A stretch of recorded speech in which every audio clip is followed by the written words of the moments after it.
Assalamualaikum warahmatullahi wabarakatuh. Selamat datang di vlog saya,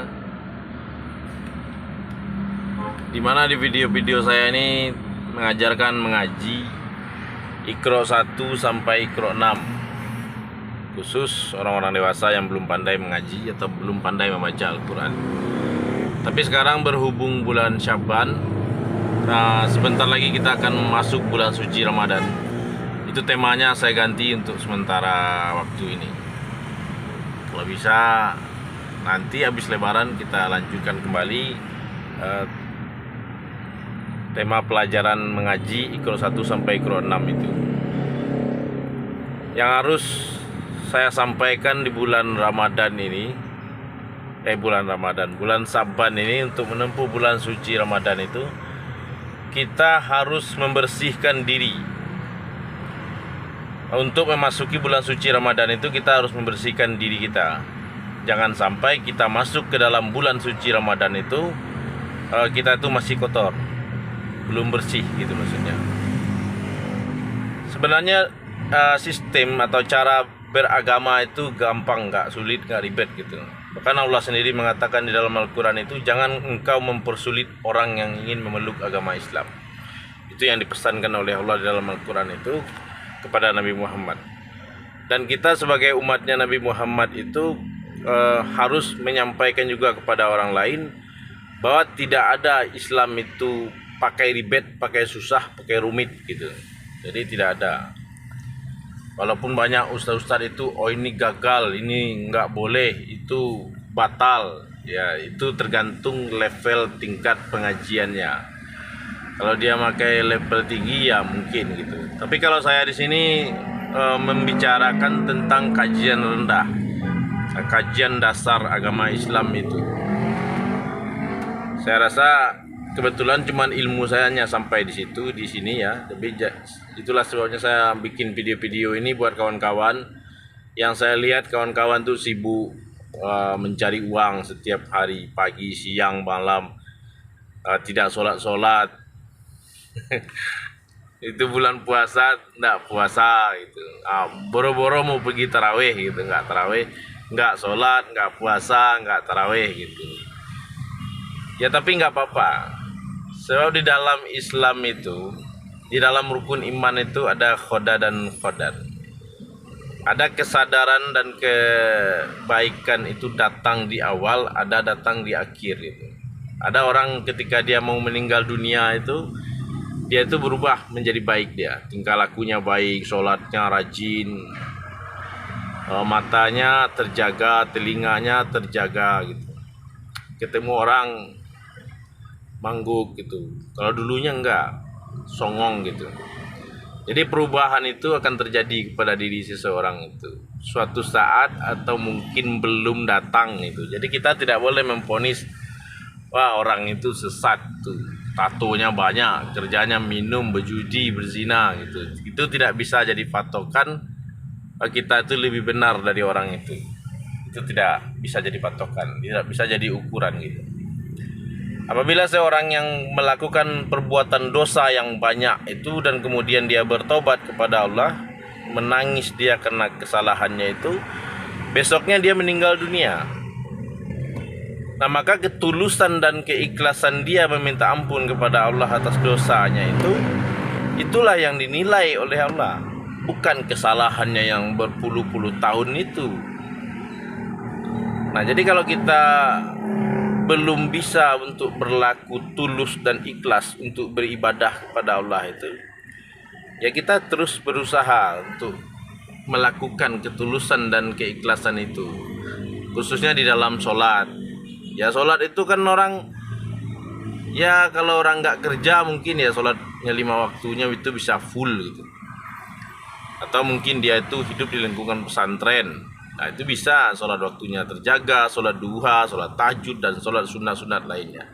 Tapi kalau orang itu bekerja di tengah hutan, di tambang, di tengah laut, ada yang di atas kabel listrik, itu bagaimana dia menjaga sholat 5 waktunya itu? Kadang sehari itu saja, kadang dia tidak sholat. Nah, karena Rahman dan Rahimnya Allah itu, dia tidak ada menghukum orang yang tidak sholat, walaupun dia itu mengaku beragama Islam. Dia tidak berpuasa di bulan Ramadan, tak ada dihukum Tuhan.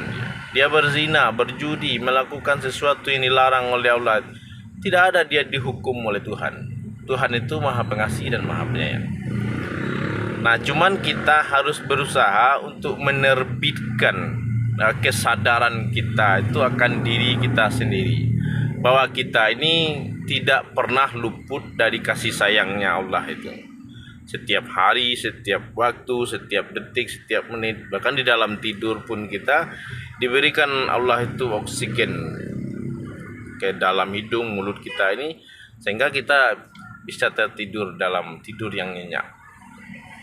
Nah, banyak kan saudara-saudara kita itu terbaring di rumah sakit pakai oksigen gitu. Sudahlah bayar, nggak nyaman. Kenapa? Karena berkurangnya nikmat Tuhan gitu. Jadi untuk mensyukuri nikmat Tuhan itu kita harus berusaha terus melatih diri kita ini bagaimana caranya mewujudkan syukur itu kepada Allah.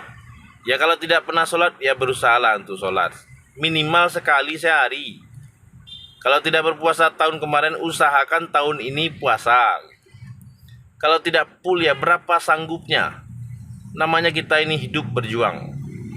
Tidak ada harus 5 waktu sholatnya, enggak sholat 5 waktu masuk neraka kamu. Kalau enggak puasa masuk neraka. Nah, itu kajian anak kecil itu. Untuk orang-orang dewasa yang kayak saya ini itu tak pantas lagi kajian seperti itu. Tapi harus belajar mengkaji diri. Kita ini sudah diciptakan Tuhan, bikin Tuhan dengan tangan Allah itu sendiri. Jadi kita ini adalah makhluk yang mulia. Kita harus mengambil kesempatan kemuliaan kita itu untuk taat kepada Allah. Jadi di bulan Sya'ban ini Allah itu membukakan pintu langit untuk barang siapa yang ingin bertobat kepada Allah itu. Jadi kawan-kawan yang merasa berdosa, puasanya tidak pernah, sholatnya tidak pernah, selama ini dilakukan, ini mau masuk bulan Ramadan ini, nah bertobat dulu kepada Allah di bulan Sya'ban ini. Jadi biar nanti dimasuk di bulan puasa itu kita itu sudah bersih, kemudian sudah diampuni Tuhan dosanya. Jadi masuk bulan Ramadan itu kita ini sudah bersih, masuk bulan suci, badan kita, jasad kita, jasmani kita sudah dalam keadaan suci. Yang lebih utama itu ketika kawan puasa kemarin itu tidak berpuasa, berapa kali? Coba hitung puasanya itu. Ada 7 atau 8 kali tidak berpuasa tahun kemarin. Nah, orang yang tidak berpuasa itu harus membayar fidyah, memberi makan 1 orang fakir miskin 1 kali dia makan. Nah, kalau kawan tahun kemarin tidak berpuasa 7 kali, berarti kawan punya utang itu 7 piring nasi sesuai plus lauknya sesuai dengan makan sampean. Nah, itu hak fakir miskin, tidak boleh dimakan. Nah, dosa kepada fakir miskin itu tidak diampuni Tuhan. Tapi kita harus berusaha untuk membayar hutang-hutang fidyah itu namanya. Nah, kalau kawan tidak sholat, itu bisa minta ampun kepada Allah. Maka Allah akan mengampuni dosa itu. Tapi dosa kepada manusia, kita harus menebusnya sendiri. Jadi silakan dihitung berapa kali Anda tidak berpuasa, sudah dibayar fidyahnya apa belum? Kalau belum, harus dibayar dahulu. Usahakan. Masa beli HP sekian juta bisa, beli pulsa ratusan ribu bisa, bayar fidyah aja tidak bisa, kan tidak mungkin gitu. Jadi untuk diri kita itu harus kita pikirkan juga, jangan penampilan saja, beli baju bagus, jam tangan bagus, celana bagus, beli, bayar itu fidyah fakir miskin yang tidak puasa tahun kemarin. Ibu-ibu 7 hari 8 hari men, kalau tidak dibayar fidyahnya tahun kemarin, bayar tahun ini.